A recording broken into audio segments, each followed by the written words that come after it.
今天我们来讲这个两仪桩两仪桩的周身规矩练这个八极拳，无论你是想通过八极拳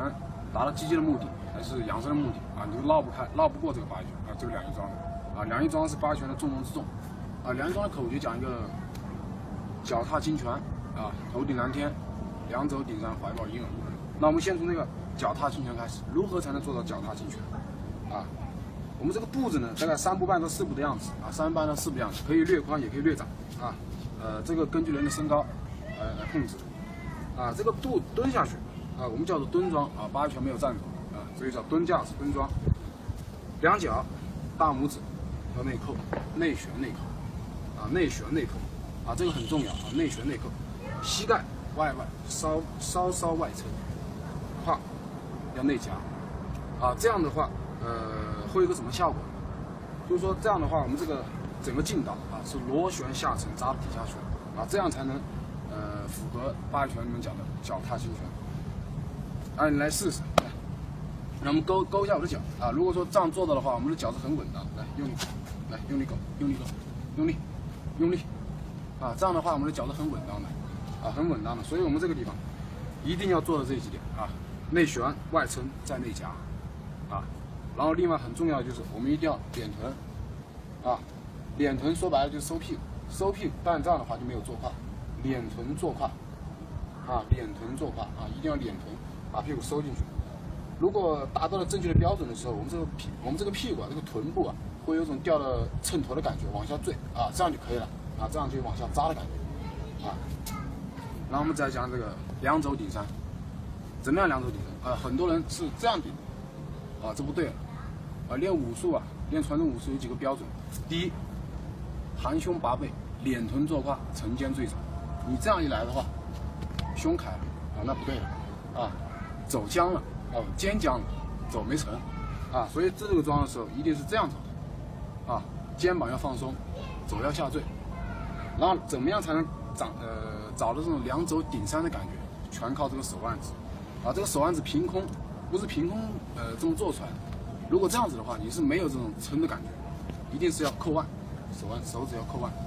肩放松，肘放松，稍节用力扣着你这么稍一扣，两个肘一扣的话，这边马上就往两侧顶的感觉，这就是两肘顶山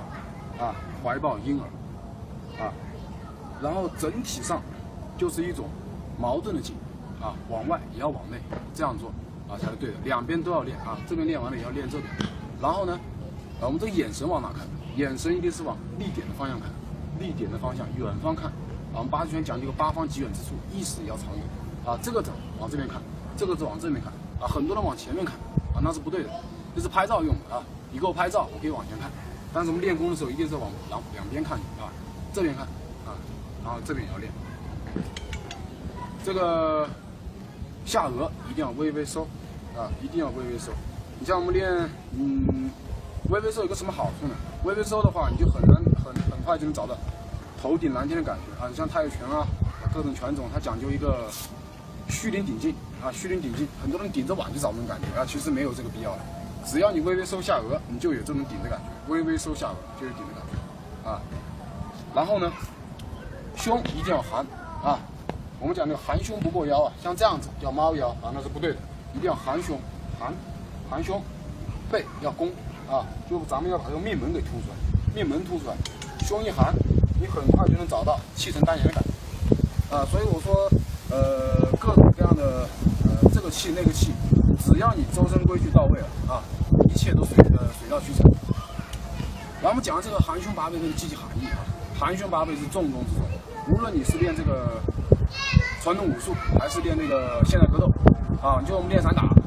也是要含的没有这么上的，没有这么上的散打拳击都是要含着胸的，肩是要沉的肘是要坠的没有这么来的所以说蹲桩也不能这么蹲这是错误的桩，一定要含胸拔背，含胸拔背。然后呢，含胸拔背能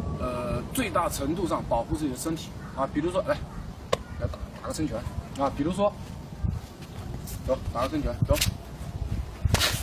我这个胸就含了再来一个我开始挺了来再来含，只要含，就算他打中了你